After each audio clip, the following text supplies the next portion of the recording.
Hello and welcome to the last edition for this season of Circle Time, the Early Years podcast. My name's Glenn Denny. Now, as a practitioner and a manager in an early years setting, I've never really stopped to think about the impact that a right-hand dominated world has on our children and young people that are actually left-handed. Well, my guest on this week's podcast has a really good experience of this with his own son who was looking for left-handed scissors. And this is what started their business 30 years ago. Welcome to the podcast, Mark Stewart. Thank you very much, Glenn. Good to be here. Brilliant. Yeah, so this is what started for you. Now, the one thing I'm going to check is, are you right-handed or are you left-handed?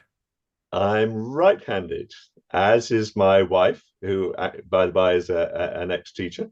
Mm-hmm. My eldest son is right-handed, but the youngest, Robert, is completely left-sided. So he's left eye dominant, left hand dominant, left foot dominant. Interestingly, there's nobody on my side at all who was left-handed, but my father-in-law was left-handed, but he was of the generation where he was forced to write right-handed as a child. Yeah. Not clever, really. No. But there you go. No, it was definitely a thing, wasn't it? That, yeah, if you couldn't, you had to write a certain way. You had to write with your right hand, and that was it. I know my father's generation as well is exactly the same, and it's like you still, like, nowadays you can't think, did that actually sort of happen? Sadly, it did, and up to a few years ago, we had the odd person coming into our shop when we had a bricks and mortar one, saying, you know, they knew of people who'd been still forced to write right-handed. But yeah, when Robert came along, we had a bit of a shock. Let's put it that way, because, for example, we'd sit him in the high chair, put a spoon as far right as you want. He'd put it straight to his left. Mm-hmm. He when he tried to kick a ball, he could not kick it with his right foot. He'd fall flat in his bottom. You know, so and my wife and I thought, gosh, what do we do now? Because there was nothing really in our knowledge bank about how to help left-handed children. Mm-hmm. And my wife, when she did her teacher training, had nothing about helping left-handed children either. So circumstances came that we started the shop, and we were very fortunate in a way that we had a member of parliament called Peter Luff. Now, Peter Luff is left-handed. Mm-hmm. And even better, he writes with a sort of hook style of writing that you sometimes see left-handers write with. Yeah. So we could have had a right-handed MP, a left-handed MP with a good technique, but actually to have a left-handed MP with a poor technique was really helpful. Mm-hmm. Because he really understood the issues, and he tabled some parliamentary questions and had a half-hour adjournment debate in the House of Commons about it. So we were very fortunate, and then I was looking for a new job at the time. And when Robert was about 4, we opened the shop, and as you said, it was looking for a pair of left-handed scissors for him that started us off. But I have to say, although it was a struggle in the first year or so, we had a lady came in, I think about the first week, and she said, "You don't know how you've changed my life." And I thought, wow, worth opening just to hear that. And mm-hmm. And over the months and years, we had a lot of children, particularly coming in with handwriting difficulties. And we sort of thought, well, you know, is there a way we can help sort this out? And say it was not part of teacher training, so we thought we'd do some investigation. And one week, it was about 5 years later, maybe something like that. Mm-hmm. There was a good book on handwriting for youngsters by Ladybird. It had a little bit about the actual technique, but really wasn't that good. And the guy who became our publisher, he was in our shop, and we had a young lad, and his mum came in, and the lad looked definitely unhappy at being there. And because he was obviously being dragged in, and anyway, to cut a long story short, I sorted out his handwriting technique, and he almost bounced out the shop in happiness. And the publisher saw this, and I said, you know, we've got this this Ladybird book, it's really not very good. So the publisher thought, okay, we'll do three. Sorry, three books. And so we did. And it's been an amazing journey, which which still continues, thankfully. So yeah. Yeah, that's amazing. I mean, like I say, I mean, I've been 27 years in early years, and for me, it's oh well, as long as I've got a left-handed pair of scissors lurking around somewhere, that'll do. That, but actually, the way you're describing it, there is a lot more to it. There's a lot more complex need. It's not just a matter of offering them a pair of left-handed scissors. It's like you're saying about the MP there with the kind of the claw hand. It's like I've seen more of that now. And actually, have I stopped to think about that enough? Am I providing enough for the children in my setting that are left-handed? Yeah, interestingly, the first week that Robert was at school, he was given a pair of right-handed scissors to use, and at the end of the day, every other child had got their picture on the wall, and Robert, he hadn't even cut it out. Mm-hmm. And it really isn't good enough, because the child can end up thinking not what's wrong with the scissors, but what's wrong with me, Mm-hmm. and the self-esteem just goes wallop. Yeah. There are certainly over the years, people have said, "Oh, the scissors are ambidextrous. There aren't left-handed scissors. You know, you can use them in both hands." Mm-hmm. And yes, you may be able to physically use them in both hands, but the blade is one way or the other. Yeah. If you, as a right hander, if any of the listeners don't fully appreciate it, if you get a right-handed pair of scissors and hold them in your right hand, if you're going to follow a line, you'd look down the inside edge to follow that line. If you then put the same scissors in the left hand, the cutting edge is now on the outside of the scissors. So an awful lot of left-handers, if they're using right-handed scissors in their left hand, have to turn the scissors away from the vertical and have to turn the head so they're looking on the outside to follow the line. You know, and all these things, yes, I mean, they're potentially very simple to sort out. But if you've got a young child, and they're just learning all sorts of different things, but these things are in daily use in nurseries and primary schools, Mm-hmm. it really doesn't give them the start that they deserve. And I find it really very frustrating, because none of this is rocket science. You know, I'm just a simple right-handed man. I haven't done any teacher training, anything like that. But once you understand it, you can make such a difference. You know, where you sit, we're talking about the classroom, where you sit a child in the class, so they're not knocking elbows with a right-hander. Mm-hmm. Doesn't take much thought, doesn't cost a penny, but you're actually affecting both of those children. So, and you know, just a little bit of observation, a bit of thought, Mm-hmm. and more importantly, action is the real key to all of this. Yeah. I mean, I've been campaigning for nigh on 30 years to try and get it as part of teacher training. And in the past, we produced a training video in 1999, which was great. But the problem was, and the teacher training agency sent it out to all the teacher training colleges in England. So I thought, yeah, we're really getting somewhere. But they didn't have to use it. And therefore, A, it didn't help them, but worst of all, it didn't help the children they were going to be Mm-hmm. teaching. So there's still room for improvement and a bit more proactive guidance and actually action in these settings, because, as I say, it can make such a difference. It really can. I mean, thinking there as well, like when we're doing child assessments and things, there is parts on a lot of the assessments that say that they're looking at hand dominance and you're right-handed or left-handed, but then it doesn't tell you what to do with it afterwards, does it? No, interestingly, we after we wrote the left-hand writing skills books, we produced one called "So You Think They're Left-Handed?" ? And I Mm-hmm. wanted that question mark in, because you don't always know, you can't always tell whether the child is right or left-handed. Some health visitors will say you can't tell until the child is 3. I would dispute that, certainly from the evidence of my son. Mm-hmm. But we used to do sort of laterality questions, which are rather fun, and we've got them in our new training video. And I do them when I do in-house training. And in fact, if you want to try one now, we'll try a couple. I don't know how to work as a podcast, but fold your arms in front of you. Which arm is on the top? My right. You're right. Okay. Uh, And you are right or left-handed, would I'm you say? right-handed. I'm You're right. right-handed. Well, I would say I'm right-handed, but it's my left arm that's on the top. Oh. So if you join your hands together, join your fingers together, which thumb is on the top? My right. You're right. Okay, maybe mine's my left, so maybe I'm more left than right. But it's interesting that there is a sort of scale, and over the years when I've done these at various schools and whatever, you've had the odd person who's been at the very end and ticked all the left-handed boxes, and those who've ticked all the right-handed boxes.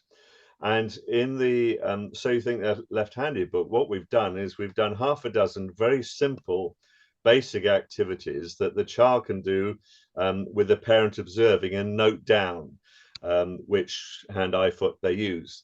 There is, for example, one about using a kaleidoscope, for example, and to see which eye dominant they are. And usually you put it to your dominant eye. And I had this little lad come in, and I said, "Have a look through that, just and pretend to be a pirate, you know."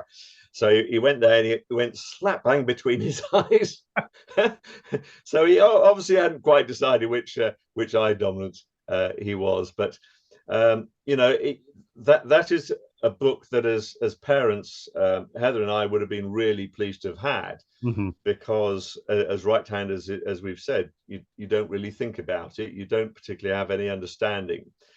But it was actually quite helpful being right-handed, because we could look objectively and say, okay, well, Robert's struggling with this. Why is he struggling with this? Tying shoelaces, for example. So we thought, okay, well, we'll use Velcro to begin with, because that's really helpful. That solves a lot of problems. But then we thought, okay, he's going to have to tie a tie, and we'd like him really to tie shoelaces. So we sat opposite, and you can do this with a lot of crafts, is sit a right-hander opposite and doing a sort of mirror image. Yes. Or find a friendly left-hander who will help. But with the shoelaces, for example, you say take one lace in your left hand, take one lace in your right hand, put the right hand over the left hand, and you break it down into all those different parts and go through it like that. But there are a lot of simple things, like with the knife and fork, and that's a further interesting activity. Or let's say with a spoon on its own, we put it on the left hand side, because we knew that Robert was going to use his left hand to eat with. With a mug for his drink, we'd put that on the left hand side. We'd sit him on the end of the table so he wouldn't be knocking elbows with anybody else. So these are very simple things you can do that don't cost a penny, but actually can make a real difference to the child and give them a feeling of being able to do things naturally, rather than having to cross over and pick up things and do all things weird way around, you know. It's that thing as well about being included, that they're not feeling that they're always in the way. You know, like you say, if they're sitting on the wrong side of somebody who's like right-handed, then the clashing elbows and bumping arms and all, then they're constantly feeling like they're in the way and they're not valued because they have a slight difference to one of their peers, and that has a terrible effect on their self-esteem, doesn't it? It certainly can do. But having said that, it can be helpful to be different. And I'll tell you why. Because Robert, for example, was very well coordinated and very left foot dominant. And his football team really appreciated him. His school team, because he would go out and confuse the opposition. He'd be running down the left wing and doing great guns with his left foot. So that's, you know, it's not all negative, but yes, I mean, you do need to appreciate that. And I think this is where people teachers who work in early years settings, just need to be a little bit more proactive in how they do things. Okay, so I got to think of the left-handers. So the left-handers, these are your scissors, those are the right-handed ones. Let's check where they're sitting in class, they're not knocking elbows. And then we can go on to handwriting and that sort of thing, and we need a slightly different technique for that. So yeah, there are certainly things that you can do. But going back to the knife and fork, it's one of those other interesting laterality tests. Because it's a double-handed activity. And I think if you're going to try and find out whether the child is right or left-handed, you want to disregard double-handed activities. Mm-hmm. If you think about it, as a right-handed child, I would put the food to my mouth with my dominant hand. Mm-hmm. Yeah, my right hand. I'm then told with a knife and fork, no, you're not going to do that. You got to put the fork in your left hand and do the cutting with the right. Mm-hmm. Yeah. And that's deemed to be eating right-handed, but actually you're putting the food to your mouth with your left hand, or trying to. Yeah. Yeah. If you bat at cricket, another double-handed one, you can bat right-handed without actually using your right hand if you have to, because actually it's the left arm that does the main work and controlling. Mm-hmm. So you need to give these activities a little bit of thought, and say stick with single-handed activities to sort of confirm dominance. Yeah, definitely. Like I say, in the sort of the assessments, the childhood assessments and things that you get, it's just that one box that you've got to fill in. But actually, are they ready to actually declare their dominance, if you like, that, yes, this is the hand I'm going to use? It's one of those tricky things. It's like, do you just leave it for a while, let them really settle into it, and then come back to it? I think you really need to observe well what the child is doing with what hand. Robert, for example, at one point, he wrote his name from right to left. Mm-hmm. And we thought, oh gosh, okay. And he struggled with his reading, because, and we could tell that, we'd read to him at bedtime or other times, and once we'd read a book, when we went back to it, you could tell that he was furiously trying to remember what was written, not actually reading it. Mm-hmm. And we reckon that it was because his eyes were scanning right to left. Mm-hmm. Yeah. Yeah. Which from his perspective was normal. But in our society, obviously, we read left to right, we write left to right, we tell the time left to right. Mm-hmm. And actually, we had a left-handed clock in the shop, and I thought that was a gimmick. It's not. Some left-handers really do find it a lot easier to see it go anti-clockwise. But what we did with Robert was we highlighted the margin where he was going to start writing. And with reading, we'd use the finger and get him to use his finger. So we both went from left to right, and fairly quickly he got used to the fact that text went from left to right. But things like that can make them feel as though they're standing out and different. Mm-hmm. He fairly soon got the hang of reading, and there was no issue at all.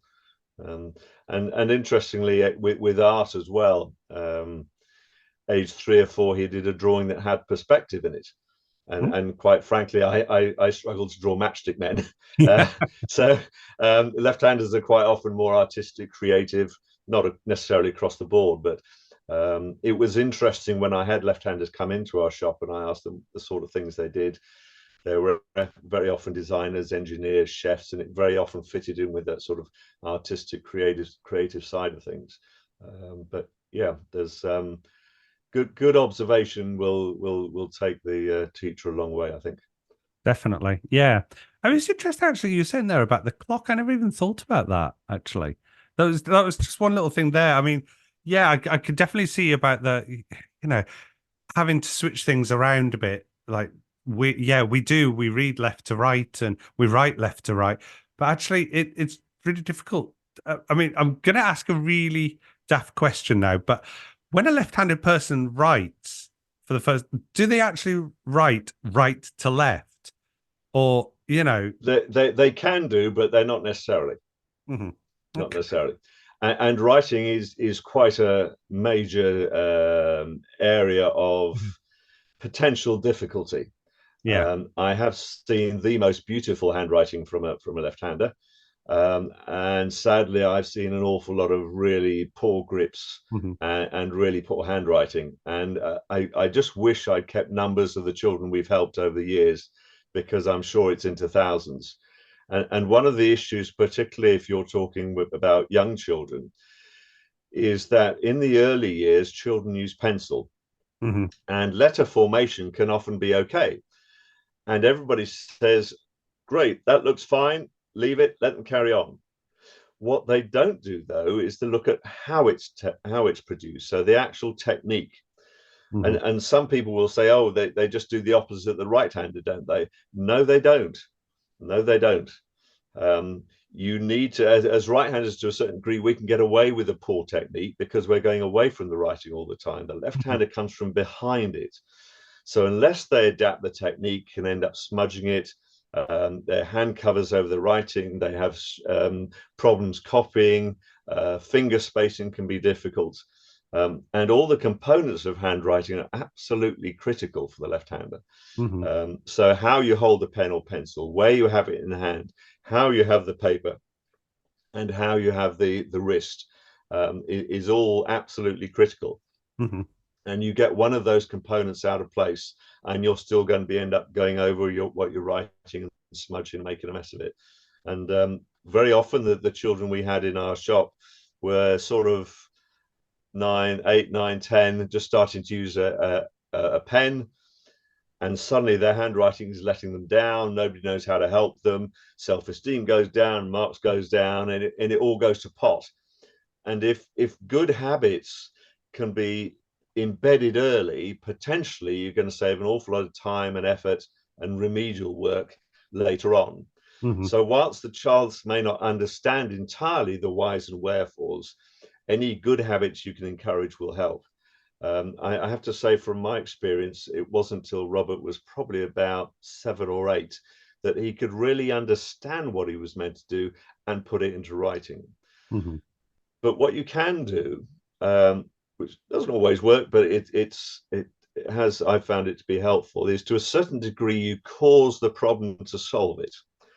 So, for example, if you're using a whiteboard or colouring in at home, doing anything like that, or painting, and the left-handed child is drawing away, colouring away, whatever, and suddenly they take their hand off and all the hand is covered and it's all messy and the writing's messy, that's a really good time to pick up on it and say, oh, look, we're getting messy hands. That's not very nice, is it? If we do it this way, then your hand's going underneath it and you can see what you're doing. You're not going to make a mess. And that Christmas card you're going to do for Granny and Grandpa isn't going to be the mess it usually is. Yeah. It's going to be nice and neat, and you're going to get the marks you deserve. Yeah. So it's these sort of things that are very simple to impart, really, but are absolutely critical for the child's academic progress, really, I would say. No, that's brilliant. Now, the other thing as well, you kind of touched on it very briefly earlier.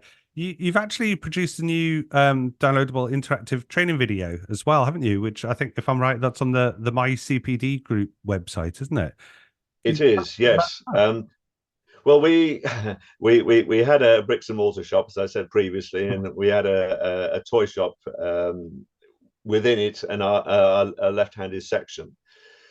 And for various reasons, we decided to close down the toy shop. In fact, it was just at the start of COVID, which, yeah, there you go. But before that, we thought, well, things aren't going quite as well as we could do, but we wanted to carry on doing our left-handed bits. So we got that changed to home. We've got the website, etc. And my wife said, you're not going to be able to carry on doing all these training sessions in person, as you grow older and whatever. And so I thought about our training video that we produced in 1999, but that was in VHS, which is obviously not appropriate nowadays. So I thought, well, yeah, let's see if we can jazz it up a bit and make it a bit more interesting. And if we make it downloadable, then people in other countries can see it. I don't have to go out in person every time, although I prefer doing it because it's much better getting that person-to-person relationship, as it were. But we had a couple of people who, one did work for the BBC doing the filming, and the other has done voiceovers and done local radio as well. And so they produce this downloadable interactive video, which we're really pleased with. It's interactive in that there are various sections. So we start off with an introduction. and how or why you become left-handed, and then we do the laterality test, and we go on to scissors. But you can stop it. In fact, we suggest that somebody looks through it first so they can decide when they want to stop it, because there are activities, practical activities you can do, and you might want to stop at a section and say, okay, well, let's have a chat about this, or how did you find it, etc., etc. So, and what we've done with that, we've also added a teacher's checklist to it. There's a discount code, so you can get discount on resources. You can get CPD certificates, personalized. So all trying to help and make life easier for the teachers, and then on to the children. What we also suggest, there are simple things. There are bits about rulers and pencil sharpeners, left-handed ones you can get, but also encouraging settings to have a specific teacher set aside who can help those left-handed children, which I think can be really helpful. Yeah. I think so. Yeah. I mean, for me, like I say, I mean, I started off, I was of the kind of, the opinion that as long as we've got a pair of left-handed scissors, we're fine. But actually, there's more to it. And I think, yeah, like you say, more people need to do this, and kind of the interactive online platforms are, I mean, COVID has really brought them forward, and it's very much in your face, which is, on one side, it's good because you can interact at any time, day or night. Whereas, but the downside is that, like you say, is that you're losing that personal touch where you can, people can ask those questions, or you can help with technique or something like that. So it's missing that element, but it is really good that it reaches a wider audience as well. Definitely. I mean, that's one of the things we wanted to do. It's also for parents as well. They can use it, but reaching the wider audience is our goal.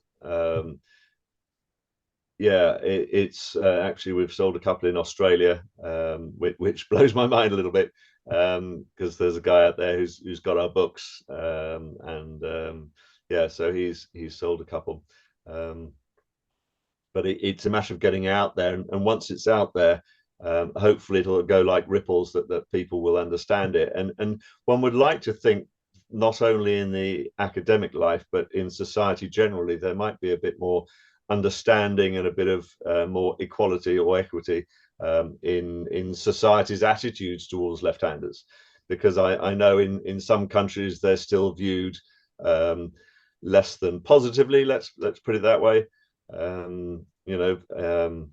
So yeah, there is certainly a broader reach, which has been our aim from the start, really.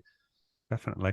Yeah, I mean, certainly, even just talking to you right now, that there's so many things that I didn't think about. Like, I mentioned like the clock, and you just mentioned about, pencil sharpness, and like I'd never considered that. Actually, yes, if you do that, I mean, I have to admit that whilst we were talking, I picked up my scissors and some paper, and I'm actually going to try this just now. Like, yes, I know I can cut fine with a pair of scissors in my right hand. Let me just do this now. If you draw a line and try and copy it along the line. Right, I've now got my scissors along the line. In my left hand. Yeah. I'm going to cut along the line. You will probably find, or possibly find, that if they're a sharp pair of scissors, they may cut. But unless you look on the correct side of the scissors, you're going to miss the line by the width of the blade. Yeah. Well, that's exactly it. I've cut into it, but even though you can see I've started it, but then I've gone along and it's actually missing the line. Yeah. Yeah. And if you try cutting out material with the wrong pair of scissors in the wrong hand, it just folds rather than cuts. It's an absolute nightmare. I think as well with children's safety scissors, particularly the ones that we have in nursery and things like that, I think that makes it worse. I mean, I have literally done that, gone, I need a pair of scissors, picked up the first pair, and it's like, they're left-handed. Okay. Right. And then trying to cut them right, it's impossible. It's impossible. Yes. For somebody. Yeah, that's right. And if you imagine that you're struggling with that, multiply that by 2 or 3 times for the aggravation that the child is having, and they're not going to understand, oh, well, if I look on the outside of the scissors, then I can see the line, and maybe if I force the blades together, that will help make them cut. They won't have that knowledge and understanding. And Oh, yeah. Anyway, I get grumpy about these things. Well, Mark, it has been absolutely brilliant to talk to you. You've given me so much to think about. It's brilliant. It's an area of my own personal development that I've never really considered. But no, thank you so much for coming onto the podcast. It was an absolute pleasure.